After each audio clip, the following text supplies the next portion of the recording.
Boa noite a todos. Nosso encontro ele é referente à segunda etapa do resumo estendido da matéria de extensão universitária referente à graduação de Gestão de Seguros, promovido pela ENS, Escola de Negócios e Seguros, turma 3 PTA, grupo 4, vigente ano 2023. Nosso curso possui um código Intra-Universitatis GEST 232, composto pelos acadêmicos Alexandre Turíbio Galvão Neto, Jonas Vieiras da Silva Júnior, Raquel Silva Terra, Jair Bento Ferreira Júnior, Driélio de Oliveira Farias. O nosso mestre orientador é o senhor professor Maurício Viô, ao qual nós agradecemos pela paciência e inestimáveis orientações. Tá? Nossa atividade trará uma visão mais detalhada sobre essa realidade, que vem trazendo inúmeros transtornos às seguradoras e operadoras do segmento de seguro-saúde e clientes de uma forma geral. O tema do nosso trabalho é as fraudes no seguro-saúde, causas e consequências e o que acarreta para a nossa profissão de corretores de seguros. O nosso público-alvo são os nossos colegas de profissão corretores, as empresas corretoras de seguros e demais angariadores. Para isso, convidamos o senhor Ailton Costa para trazer uma visão abrangente e atualizada desta realidade. Mas antes de começar os nossos trabalhos, vamos falar um pouquinho do currículo Lattes do nosso convidado. O senhor Ailton Costa, ele é um corretor de seguros, com mais de 30 anos de mercado segurador. Professor da Escola de Negócios e Seguros no período de 2001 até 2022. VP técnico do Sincor em Goiás de 2007 até 2017. Diretor de comunicação eleito do Sincor Goiás durante o período de 2022 até 2025. Sócio da Real Brasil Corretora de Seguros. Sócio também da TWDO Benefícios, especialista em gerenciamento de riscos e seguros pela Escola de Negócios e Seguros em 2022. Ele também é especialista em seguros e resseguros pela Escola de Negócios e Seguros no ano de 2012. Especialista em gestão de projetos e marketing pela Fundação Getúlio Vargas no ano de 2005. Formado em Tecnologia da Informação pela Faculdade Anhanguera de Ciências Humanas no ano de 96. Então, por aí já dá para ver o know-how do nosso convidado. Então, Ailton, já vou emendar a primeira pergunta, tá? Que é uma pergunta que é pertinente a todos nós, a nossa área. Como as seguradoras de plano de saúde estão lidando com o aumento nas fraudes hoje em dia? Bom, pessoal, a fraude, primeiro, é bom a gente caracterizar, todos aqui trabalham com seguro-saúde, com planos de saúde. O Alexandre, eu já bati um papo com ele e já me contou que sim. Jair, você trabalha? Sim. Jonas? Não, eu trabalho mais com auto, frota, pesado. Na corretora Bacana. Que eu trabalho tem departamento que trabalha com isso, mas eu não estou ligado diretamente a essa área. Legal. Driele? Sim, atuo com seguros na área de saúde. E Raquel? Também atuo. Então, é fácil compreender para vocês que o sinistro, por exemplo, quem trabalha com seguro de automóvel, com outros ramos, o risco ele precisa se efetivar para que caracterize o sinistro. No caso do seguro-saúde, dos planos de saúde, enfim, o sinistro ele é praticamente o tempo todo. Então, toda vez que eu tenho um seguro-saúde e eu vou ao médico e faço uma consulta médica, isso já é um sinistro. Então, é dessa forma que o mercado enxerga. Falando um pouquinho antes de responder a pergunta do Alexandre, no seguro de auto, nos demais ramos, inclusive no garantia, que é um ramo que eu tenho um apreço particular, todo contrato ele tem um resseguro por trás. E esse resseguro ele tem uma dinâmica muito específica para poder dar um colchão, dar um conforto para a seguradora. Nos seguros saúde, nos planos de saúde, principalmente depois da Lei 9656 de 98, o contrato de resseguro eles chamam de stop loss. Já ouviram essa expressão? Sabe o que significa? O stop loss é mais ou menos assim, é como se fosse uma POS nos seguros tradicionais, dos patrimoniais. A companhia seguradora combina com o ressegurador, dizendo o seguinte: tudo que chegar de sinistro eu vou te avisando, até um determinado valor. O que passar disso, você comparece comigo e me dá um refresco. Ou seja, ela suporta até um determinado valor. Como o próprio nome já diz, o stop é para o meu prejuízo aqui. Então, vou um exemplo didático aqui, supor que é R$1 milhão. Chegou, vai chegando nota de laboratório, de médico, de cirurgia, enfim, até um determinado, até aquele valor pactuado no nosso exemplo de R$1 milhão, até ali a operadora paga sozinha. Dali para frente, ela vai ter o refresco do ressegurador. Esses contratos, eles têm ficado cada vez mais caros. E aí vocês poderiam até perguntar, tá bom, Ailton, mas o que isso refresca para nós? Uma série de situações. Porque hoje o mercado, principalmente de 2001 para cá, começou com 11 de setembro lá das Torres Gêmeas, o mercado de resseguro ele está ficando cada vez mais restritivo. Para nós é indiferente, mas quando eu tenho, por exemplo, uma guerra entre Hamas e Israel, uma guerra da Rússia com a Ucrânia, tudo isso reflete nos contratos de resseguro. Consequentemente, os preços ficam mais altos de resseguro, seja ele stop loss, cota parte, enfim, um seguro de excesso de danos, ele encarece. Se ele encarece, por tabela, encarece principalmente para os demais ramos. E aí, o seguro-saúde não está fora disso. Então, Alexandre, além desse sinistro que chega diariamente, nós temos o encarecimento do mercado de resseguros e essa conta ela fica cada vez mais exprimida, seja para a operadora em qualquer daquelas nuances do seguro-saúde, porque eu tenho autogestão, eu tenho seguradora especializada, eu tenho planos de saúde, cooperativas de planos de saúde e por aí afora. Mas todo mundo, dentro desse contexto de Lei 9656, é obrigado a fazer reserva, é obrigado a ter um contrato de resseguro, é obrigado a ter um colchão. Então, isso está encarecendo e o sinistro é mais um fator nesse contexto todo. Perfeito, então. Realmente, impacta bastante as seguradoras. Jonas, quer fazer alguma pergunta? Sim, boa noite, professor. A minha pergunta é quais são os principais tipos de fraudes que têm impactado as seguradoras de planos de saúde? Jonas, por incrível que pareça, eu tenho certeza que nunca aconteceu conosco, mas eu estava numa aula, num curso de formação há uns 2 anos atrás, e sentado na frente tinha uma pessoa que trabalhava numa corretora, ele estava lá para poder habilitar, e ele não era corretor ainda, então ele é o que a gente chama de produtor, né, Alexandre, aqui no mercado nosso. E ele falou descaradamente, lá na corretora que eu trabalho tem seguro-saúde, até de uma grande seguradora ligada a banco. Ele falou, olha, eu tenho um plano de saúde aqui e quem quiser eu empresto a minha carteirinha para poder fazer consulta. Isso é uma fraude. Então, toda vez que você empresta uma carteirinha, eu digo você, mas é apenas uma força de expressão, empresta uma carteirinha para que alguém consulte no teu nome, faça um exame no teu nome, isso é uma fraude. Uma outra fraude que é muito comum, não está ligado diretamente ao seguro-saúde, mas faz parte do processo, era o DPVAT antigo. Em Goiânia, que é onde eu e o Jair e o Alexandre estamos, há mais ou menos uns 2 anos atrás, foi presa aqui um monte de gente dando golpe no DPVAT, gente de hospital.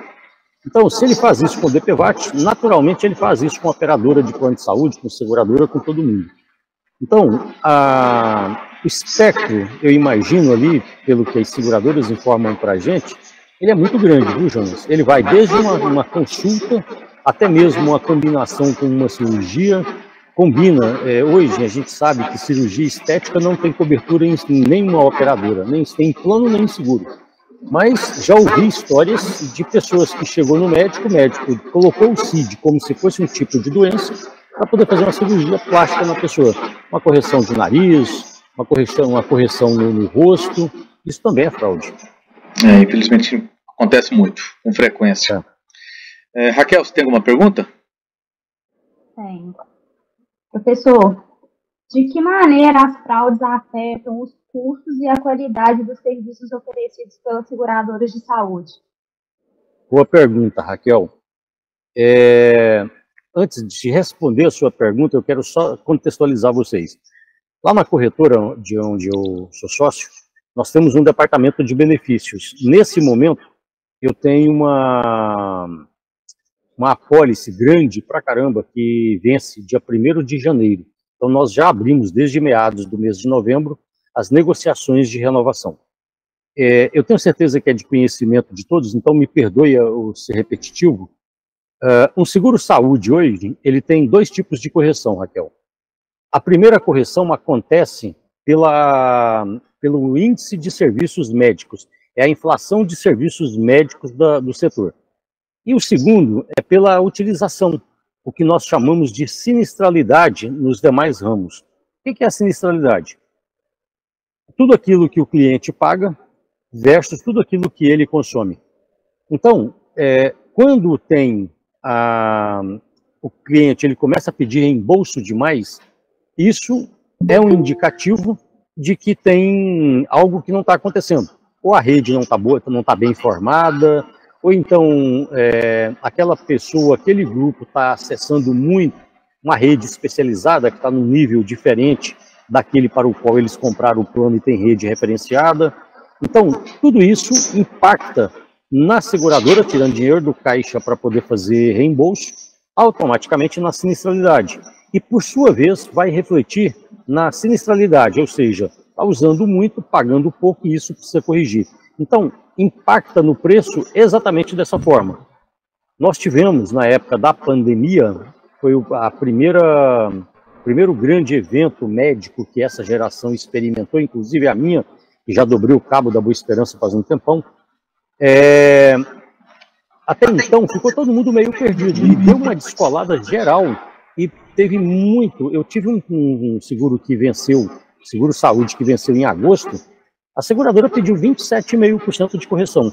Nessa agora ela propôs 11%, porque a utilização está baixa, apesar da inflação de serviços médicos estar um pouquinho mais elevada do que a média do que nós estamos acostumados. E aí a companhia seguradora falou, olha, eu quero 11%, na outra era 27%. Foi uma dificuldade enorme para a gente poder renovar em 17%. A seguradora ainda foi complacente, nós fizemos uma série de ajustes e conseguimos reduzir 10 pontos percentuais no índice de renovação. Então, isso impacta diretamente no preço. E é muito interessante isso, porque quanto mais eu tenho gente comprando, essa pirâmide se abre, o preço tende a diminuir. Então, é uma coisa, uma proporção inversamente, o custo, inversamente proporcional. Muita gente consumindo, o custo cai. Pouca gente consumindo, o preço sobe. E se eu tenho um preço que descola muito da condição financeira do grupo, automaticamente ele tende a cancelar. Então, para nós que vendemos, para quem consome, para quem presta o serviço, não é bom, de uma forma geral. Realmente. Obrigada. Adriele, você tem alguma pergunta? Sim. Existem medidas específicas sendo tomadas para prevenir e combater as fraudes nesse setor? Sim. Aqui em Goiânia, né, na nossa região, uma operadora como a Unimed Seguradora, ela deu uma fechada nas vendas, ela não se permite vender. Está liberado para vender em apenas alguns estados, Bahia, São Paulo, dependendo da região e tal. Isso é uma medida contra a fraude. E aí você fala, tá, mas está cometendo muita? Não. As principais operadoras, depois eu tenho certeza que o Alexandre vai dividir isso com vocês, eles tiveram um prejuízo nos últimos 12 meses com indenizações que vieram especificamente de fraude de aproximadamente 4 bilhões de reais. Então, como eu disse, impacta lá no resseguro, impacta no preço, nos custos da operadora, impacta no preço que ela vai repassar isso, e não tem como, dentro do contexto de mercado financeiro, o seguro está inserido ali. E existe uma máxima no mercado financeiro que diz que não existe almoço de graça, Gabriel. Então, consequentemente, as seguradoras ficam gerenciando isso o tempo todo, elas ficam de olho tentando identificar quem está pedindo muito reembolso, se aquilo é histórico, se não era, o que está acontecendo. Elas têm usado muito a tecnologia nesse sentido. E automaticamente, quando o preço começa a descolar muito, acende uma luz amarela para que elas possam começar a investigar mais a fundo. Eu tenho lá uma informação, lá na corretora, que apenas uma dessas grandes concessionárias de rodovia, eles têm um seguro-saúde muito parrudo lá, e eles tiveram que demitir 108 funcionários porque esses funcionários se juntaram para poder cometer fraude contra a companhia seguradora. Nossa, caramba. Então, até o que a gente está tendo mais no mercado de ter, por exemplo, mais opções de planos com Copart, inclusive algumas operadoras, como as aqui no Rio, você nem tem mais opção sem Copart, se dá a esse histórico aí também de conseguir conter, né? Possivelmente. Certo. Obrigada, professor. Por nada. Professor, e pegando um pouco o gancho aí, eu vou fazer uma pergunta assim, ó. O Brasil tem muito essa questão do jeitinho brasileiro, né? Essa questão cultural, e em muitas situações o dinheiro acaba passando na frente, né? A verdade é essa. E assim, como os consumidores podem se proteger ou contribuir para detectação de fraudes em planos de saúde? O que o senhor tem a dizer? Jair, assim, primeiro, nós temos, eu costumo brincar que o problema do Brasil é o brasileiro. A gente gosta muito de levar vantagem em muita coisa. E eu não estou fora desse contexto não, tá? Quero dizer que eu estou inserido aí também. Mas é comum eu chegar, por exemplo, num determinado profissional médico e ele não atender e eu dar uma forçada de barra. Então, para o usuário, ele mesmo está consumindo aquela sinistralidade muito rápido. E eu vou tentar traçar um paralelo de outra forma. Você não faz seguro do seu carro para poder bater ele. Você tem, às vezes, uma oportunidade de bater o carro, você segura, você evita. Ninguém faz um seguro de vida para poder cometer um suicídio, para poder morrer. Porém, a saúde ela é muito preemente. E nós temos o SUS, que é o melhor sistema único de saúde, de amparo à saúde da pessoa que existe no planeta. Nenhum outro lugar tem um sistema como o SUS. O que desvirtua ele é necessariamente a verba que é desviada. A maneira como essa verba é empregada. Isso é o que desvirtua o sistema. Mas ele é perfeito. Essa imperfeição do SUS faz com que necessariamente eu, enquanto usuário de um seguro ou de um plano de saúde, eu tenho que buscar sempre uma rede particular. E aí, quando eu não sou bem atendido, ou quando eu percebo uma diferença ali, que eu posso levar alguma vantagem, eu não penso duas vezes. Eu digo consumidor, né? Então, não se pensa duas vezes. É muito mais comum. Ele não quer bater o carro, mas ele vai ao médico. Ele levantou, ele não está legal, ele fala, eu vou ao médico. Ele, de repente, olha, eu estou sentindo uma dor de cabeça aqui, que não é comum, é mais preventivo, ele corre ao médico. Então, esse sinistro, que ele vai acontecendo paulatinamente, ele acaba trazendo uma série de situações que, ora, eu sou cuidadoso, ora, eu não sou tão cuidadoso assim. Então, é antagônico, na minha opinião, essa questão do usuário prever fraude. O que ele não pode talvez um trabalho de base que precisa ser feito, de alguma forma, para que ele não empreste carteirinha, para que ele seja cuidadoso na solicitação de reembolso, para que ele possa acessar aquela rede credenciada ou referenciada da operadora a qual ele pertence. Eu acho que esse é o meio mais adequado. Não assinar uma ficha em branco, porque, olha, até recentemente eu tinha dois planos de saúde. Um seguro saúde, que é o da Unimed Seguradora, e um plano que era o do IPASGO, que era regional lá do estado. Eu saí do IPASGO recentemente. Mas era comum fazer uma consulta na época do IPASGO e o pessoal trazer uma ficha para poder assinar sem preencher os dados. Se não, preenche aí para mim, por favor. Essa é uma outra medida muito interessante, não assinar nada em branco. Muito interessante. E pegando esse gancho aí, eu trazer mais uma pergunta para você, Ailton. E qual que é o órgão regulador envolvido na supervisão e prevenção de fraudes, se tratando de seguro-saúde? Olha, nós temos primeiro a ANS. Como eu disse, eu tenho 30 anos de mercado, acho que nem o Alexandre era nascido ainda quando eu comecei. Não. Eu sabia. Até 1998, o mercado ele não era regulamentado. Então, cada operadora fazia o seu produto do jeito que queria. Era comum eu ter, por exemplo, uma operadora que oferecia longos 3 dias de internação em UTI. Então, consequentemente, o custo era mais baixo. O governo viu que ele não dava conta de suprir na saúde pública e que ele precisava regulamentar a saúde complementar. E aí, então, veio a ANS, Agência Nacional de Saúde Suplementar. E aí ela tem ali o consulta lá dentro e tal. Esse arcabouço jurídico da ANS, ele trouxe para a administradora, para as operadoras, autogestão, cooperativa de serviços médicos, etc., uma série de obrigações, dentre elas a ouvidoria.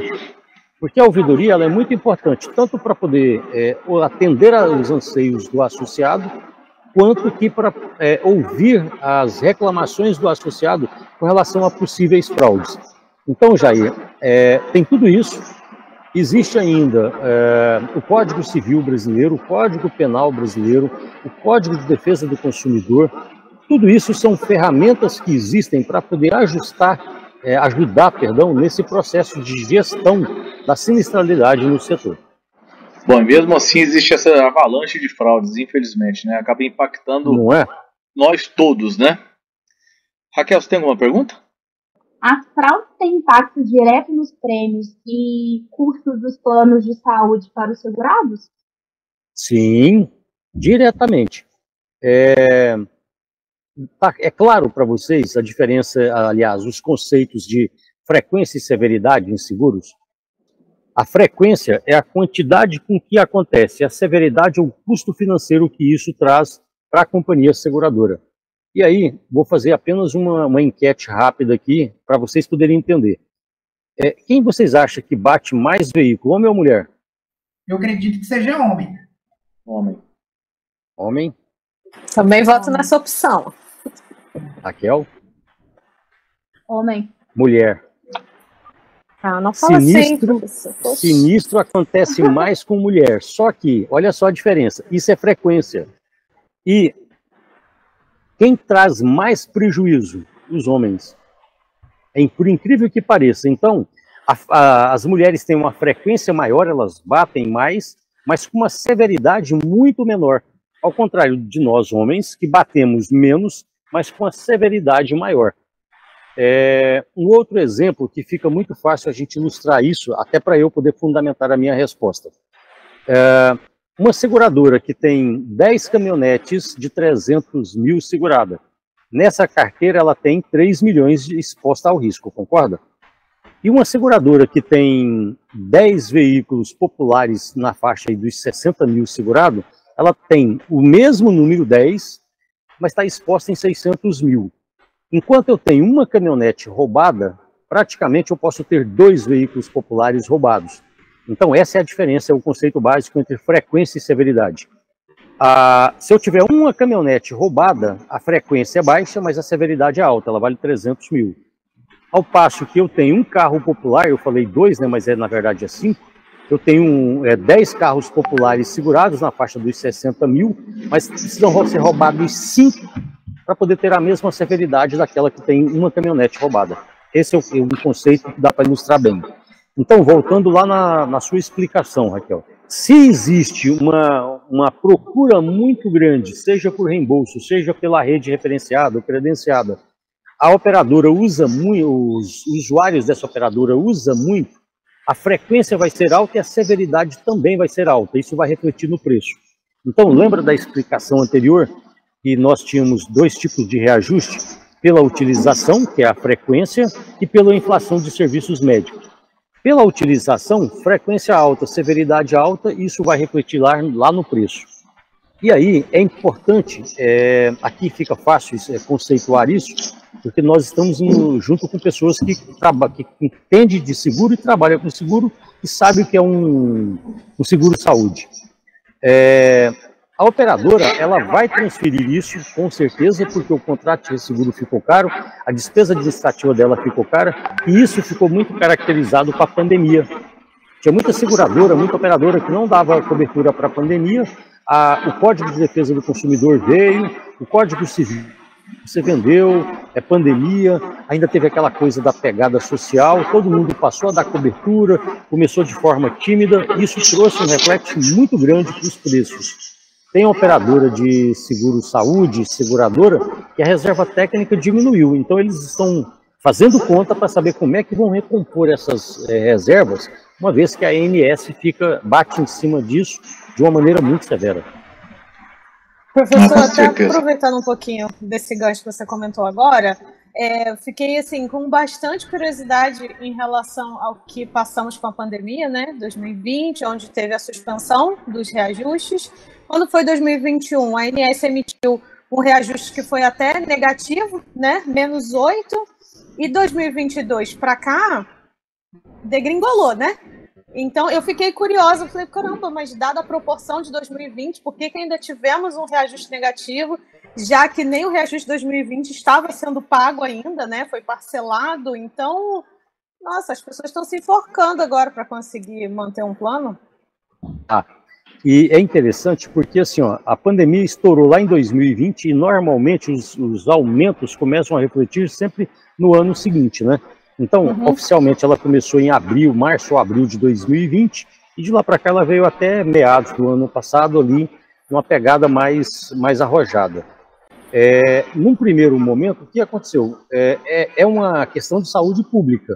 Como a gente não tinha vivenciado essa experiência ainda, o governo despejou dinheiro em cima e as seguradoras deram vou falar uma folgada, nem sei se eu estou sendo justo com as administradoras, com as operadoras, com as seguradoras, enfim.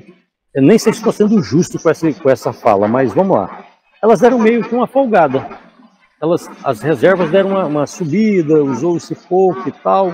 Uma ou outra dava um atendimento, até que o governo falou, não, peraí, tem um Código de Defesa do Consumidor aqui, eu preciso dar uma dividida nesse bolo, por isso que deu uma degringolada na sua expressão, que é muito legal, depois disso, depois de 2021 para cá.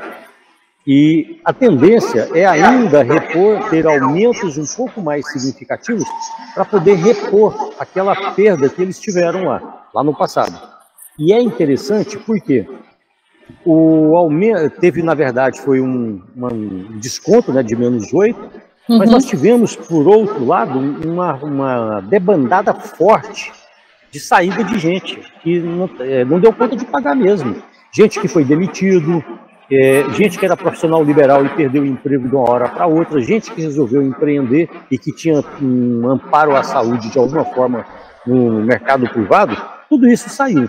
Agora, a gente começa a experimentar um crescimento nos custos, é verdade, na inflação dos serviços médicos, é verdade, nas despesas administrativas também tem sentido, mas principalmente no consumo. E é legal porque a gente tem feito várias contações aqui, Adriele, daquela pessoa que tem um CNPJ, que era MEI, ele tinha perdido aquela cobertura lá antes da pandemia, que ele tinha antes da pandemia, e agora que ele está estabilizando, né, que a coisa começou a assentar, ele começa a ver um horizonte, ele traz o CNPJ dele e pede, olha, cota para mim, para minha família aqui, um planinho ali, 2, 3, 5 vidas. A gente já está conseguindo verificar que tem começado a surgir esse tipo de demanda. Então, quero eu acreditar, humildemente, que acho que em mais de um ano ou dois aí a gente tenha os números pré-pandemia olhando para a carteira específica de seguro-saúde. Eu também. Professor, como a tecnologia pode ser utilizada para prevenir e detectar fraudes na comercialização dos planos de saúde? Olha, eu li um estudo recente, a gente estava falando eu participei de uma live agora recente na área de gerenciamento de risco. Ela era uma live que estava voltada para seguro de transportes. Porém, a pessoa que estava lá numa exposição trouxe uma coisa que eu acho que vai de encontro com isso que você está perguntando. A inteligência artificial. Eu acho que ela vai mudar tudo que existe hoje no mercado em relação a seguro. No começo, lá no nosso bate-papo, eu falei que o nosso mercado não tinha mudado. Como eu estou há 30 anos aqui, vou de novo usar esse chavão porque eu me sinto satisfeito com ele, realizado com ele, mas vamos lá. Eu acho que o mercado cresceu, mudou tanto nesses últimos 2 anos, mais do que nos últimos 28. E a inteligência artificial, que é uma parte significativa da tecnologia, vai contribuir para isso. E aí, olha só, vocês sabem o que é Open Insurance? Já ouviram essa expressão? Ninguém nunca ouviu? Não, eu não conheço. Não. Então vamos lá. É uma informação que é uma mudança que vai acontecer no mercado segurador que vai impactar todos nós de uma maneira jamais vista. Como é que funciona? Para quem trabalha com seguro de automóvel, ali como o Jonas, ele falou no começo, hoje já existe o que nós chamávamos no passado o RNS, que é o Registro Nacional de Sinistros ou de Salvados. Começou com bônus, para poder prevenir fraudes no bônus do seguro de automóvel. E aí o pessoal entendeu que isso era muito legal e com a evolução da legislação, com a evolução da lei de LGPD, inclusive, o pessoal criou o Open Insurance. Vai ser assim, a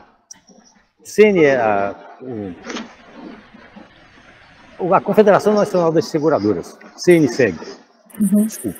A CNSEG está montando um banco de dados. Se todos nós tivermos um seguro saúde, um seguro qualquer, em algum momento, isso vai para um banco de dados. E aí, olha como é que vai ser legal. Isso é de tudo, tá? Toda a informação inerente a seguro. Seja contratação, seja vistoria, seja sinistro. Lembra que a gente falou que uma consulta, um exame é sinistro. Então, tudo isso vai para lá. E aí vem a inteligência artificial, o metadados, o megadados, enfim, que vai cruzar essas informações. Então, hoje, eu acho que isso é ainda incipiente, Adriele. Mas no futuro próximo, com certeza, a inteligência artificial vai conseguir cruzar todas as informações, inclusive do nosso prontuário médico. Eu vou lá no médico e eu faço um check-up anual. Ele vai conseguir pegar aquilo e comparar com todo o meu histórico e dizer qual é a minha situação para frente. E se de fato aquele médico ele emitiu aquele recibo, eventualmente vai cruzar aquilo com a Receita Federal.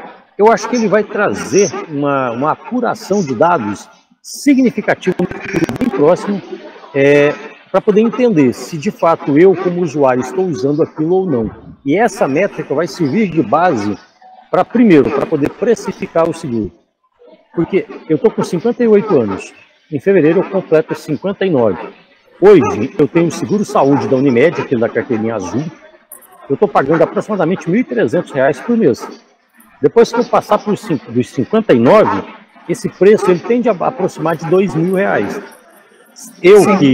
Eu que me preparei, eu consigo pagar. Agora, quantas outras pessoas numa situação de idade como a minha, numa faixa etária como a minha, que não se prepararam, que não vão dar conta de pagar ou que sequer vão ter a possibilidade de entrar?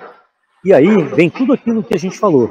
Vem fraude, vem custo, vem inflação, vem uma série de situações. E se eu ainda contribuo para a ocorrência da fraude, eu estou barrando aqueles que estão entrando. Lembra do funil que eu falei? Então eu penso que a tecnologia ela vai propiciar uma série de situações. Coibir fraude é a principal, mas eu também olho o lado positivo disso, que tende a reduzir o custo e aumentar a base de quem compra. Sim, com certeza. Um sonho você conseguir trazer todo esse histórico para você conseguir ter valores mais justos, né? Reajustes mais justos. E quem utiliza da forma correta... Vai beneficiar os bons pagadores. Exatamente. Não ser penalizado igual quem usa certinho está se sentindo lesado, né? Com esses dois passinhos para trás aí. Perfeito. Jonas, você consegue perguntar... desculpa, Ayrton, pode falar. Só para acrescentar. Nessa live que eu estava, falando de gerenciamento de risco em seguros, a pessoa falou que já tem 2 seguradoras grandes de mercado, parrudas mesmo, que já estão utilizando a inteligência artificial de maneira, assim, fazendo testes no sinistro de automóvel. Então, quando o cara abre o aviso de sinistro de automóvel, ele já está cruzando informações da polícia, do Corpo de Bombeiros, do SAMU, da assistência 24 horas para saber se tem, eventualmente, algum banco de dados que tenha câmera pública que ele possa ver se aquela informação está condizente com aquele sinistro. Se isso já acontece no automóvel, você não imagina a gama que tem para os demais ramos. Professor, e o efeito, assim, pegando o gancho aí da sua explicação, no automóvel eu vejo isso bem claro, porque tem alguns carros carro de alto valor que a gente consegue fazer o seguro e a seguradora dispensa a vistoria. Eu acredito que seja essa inteligência artificial. Com certeza. Sim, eu tenho uma pergunta. Quais são as consequências financeiras para as seguradoras de saúde devido ao aumento das atividades fraudulentas? Cara, assim, ó, a gente não tem informações muito precisas a respeito disso, Jonas, mas por analogia, pelo que eu vejo acontecer nos outros ramos, primeiro começa pelos contratos de resseguro, do qual eu falei lá no começo. A seguradora, ela tem uma sinistralidade muito alta, ela começa a ter dificuldade para poder colocar esse contrato de resseguro. Depois, a gente, quanto mais ela investe em tecnologia, em ter que vigiar os segurados, consequentemente isso aumenta a DA dela, que é a despesa administrativa dela. Isso também vai para o custo. E uma coisa que é muito interessante, que pode nos afetar de alguma forma, é que, primeiro, se eu tenho menos pessoas, nosso ganho, enquanto corretor, ele diminui. Aquele corretor que eu quero acreditar que no mundo ideal o corretor não contribui para a fraude. Mas aquele corretor que contribui para a fraude, ele acaba prejudicando a grande maioria que vende, que trabalha de forma correta. E, consequentemente, para a seguradora, ela vai ter que tirar mais dinheiro do acionista para poder fazer frente às reservas técnicas que elas são obrigadas, conforme determinação da ANS. Então, o acionista vai cobrar mais resultado, pode ter uma venda de carteira, pode ter uma concentração. A Apvida, acredito que ela atua na região de vocês. Lieli, você também está em Belo Horizonte? Não, Rio de Janeiro. Legal. Então, eu, Jair e o Alexandre estamos em Goiânia, Raquel e o Jonas em Belo Horizonte e você no Rio. Você tem a Apvida aí, ou a Rapvida, como alguns chamam? Tem uma modalidade por adesão. Isso. Então, a Apvida, ele era um plano regional do Nordeste, que em algum momento eles deram uma capitalizada, se não me engano, eles abriram capital na bolsa, deram uma capitalizada boa e saiu comprando gente no Brasil inteiro. O que é isso? É uma concentração. A concentração, ela pode ser boa, ela pode ser ruim. Depende do ponto de vista. Ela é boa do ponto de vista do consumidor, porque esse consumidor que compra um plano na região centro-oeste pode usar no Rio de Janeiro, ali na região sudeste, na de vocês, pode usar na região nordeste e por aí afora. Mas, por outro lado, isso dá uma degringolada, dá faz com que se perca um pouco da qualidade no atendimento, o custo mais baixo, ele consequentemente não vai nos remunerar, restringe para nós corretores. A Apvida, por exemplo, em Goiânia, ela não opera com qualquer corretor, não. Você tem que ir através de uma plataforma que opera com eles, então você fica ligado na plataforma. Já o seguro-saúde acontece, como aconteceu aí com algumas seguradoras, como a Unimed, fechando para os corretores na grande maioria das regiões do país. Então, Jonas, eu digo para você o seguinte, que como consequência, para nós não é boa, nem para o consumidor, nem para nós que vendemos e muito menos para a operadora. Com certeza. Já e aí? Alguma pergunta? Eu vou pegar um pouco do gancho aí da pergunta que o Jonas fez. Eu elaborei uma pergunta aqui, mas eu gostaria de apimentar ela um pouco. Quais são as consequências legais para os corretores envolvidos em práticas fraudulentas no setor de planos de saúde? Aí, professor Ailton, eu quero que você acrescente o seguinte: qual que é o nível de conscientização e responsabilidade de corretores de seguros da geração passada para a geração de agora, e o que leva um profissional bem instruído, que é um corretor de seguros, a cometer esse tipo de fraude? Nossa, essa pergunta sua, eu te contar, ela não está apimentada, não, ela está explosiva.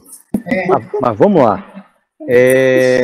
Primeiro é o seguinte, o corretor de seguros que faz isso, eu penso que, eu sou um pouco radical com relação à fraude, eu penso que o corretor de seguros ele tem que pagar o preço que a justiça cobra, assim, no mais alto nível. Tem uma história que corre no mercado que teve um corretor de seguros, de Brasília, se não me engano, que estava envolvido com fraude de reembolso de seguro-saúde. A SUSEP compareceu, aplicou uma penalidade terrível nele e estava num processo de banir ele do mercado, porque não é uma coisa que a SUSEP faz rapidamente, tem uma série de trâmites a serem cumpridos. Então, o corretor precisa sair do mercado, eu acho que as seguradoras, as operadoras que operam com saúde, que têm conhecimento do corretor que faz isso, elas precisam ser mais transparentes, a bem da verdade, a bem de quem trabalha de forma correta. A justiça, a polícia, ela atua rápido, tá? Seja a Polícia Civil, enfim, Ministério Público, eles atuam muito rápido. Mas a justiça, que vai julgar isso, que às vezes é morosa, ela precisa ser um pouco mais célere também para poder coibir. E aí agora não é só o corretor, tá, Jair? Eu diria para você que se o corretor comete, o prestador, seja ele um médico, um laboratório, enfim, um hospital, ele também comete. E por sua vez, o consumidor, ele também precisa ser enquadrado. Eu acho que à medida que o circo se apertar, que a justiça apertar todos os elos dessa cadeia contra a fraude, eu acho que a coisa dá uma moralizada. Porque senão também fica muito fácil, né? Não adianta ter um custo acessível, ter uma base maior que compra, se nós não tivermos ferramentas que sejam ágeis o suficiente para poder punir quem estiver cometendo fraude.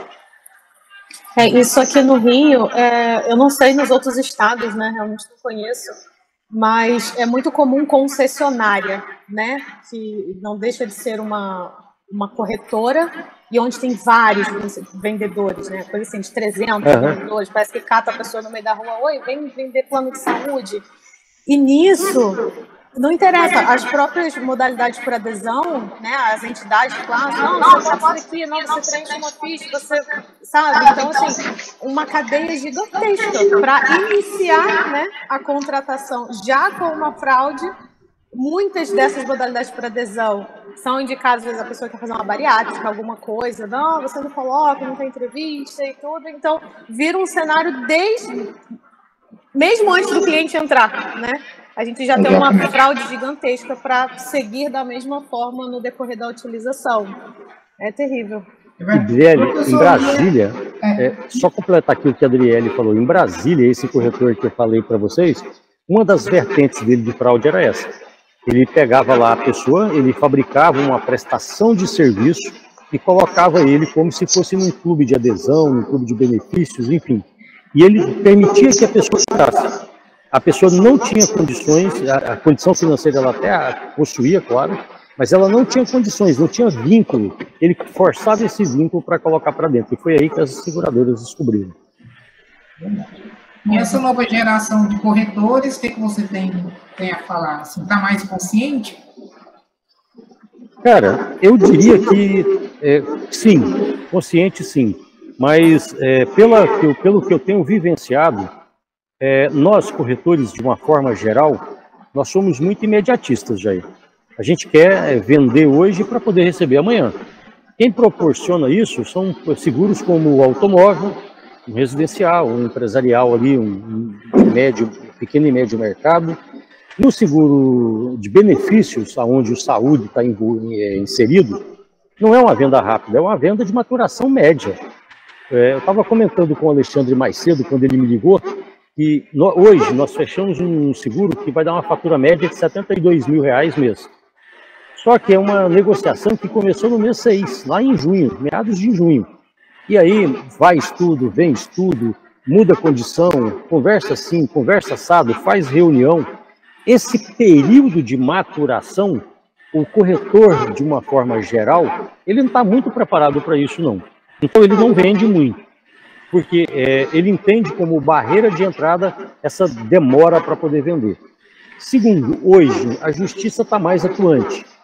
Terceiro, ainda é incipiente, mas muita seguradora não permite que qualquer corretor venda um seguro saúde ou um plano de saúde.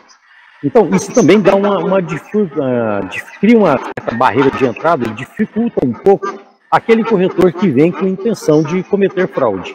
Então, entre a velha geração e a nova geração, existe sim uma conscientização, na minha opinião, mas eu acho que é mais uma mistura. Justiça mais atuante, seguradora mais prevenida, a tecnologia mais disponível, tudo isso combinado está dando uma segurada na sinistralidade. Sensacional, viu, professor? Professor, muito obrigado pelas orientações, pelas respostas de altíssima precisão. Foi muito esclarecedor, viu? Nós convidamos o senhor para participar desse debate, porque nós sabemos que o senhor é um grande profissional do mercado de seguros, né? E tem feito a diferença na sociedade com a sua bagagem e com o seu ensinamento, né? Obrigado. Muito obrigado pelo apoio nesse projeto. E eu, particularmente, agradeço a todos que participaram deste evento. Foi fantástico. Obrigado. Foi ótimo, professor. Muito obrigado. Extremamente enriquecedor. Obrigado, doutor. Valeu, Alexandre. Agora aproveitar as férias aí.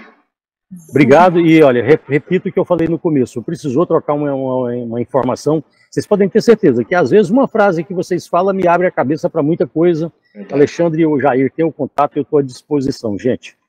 Obrigada, professor. Obrigado. Vou te ligar, com certeza. Obrigado, tchau. Até mais, tudo bom. Até mais, boa noite.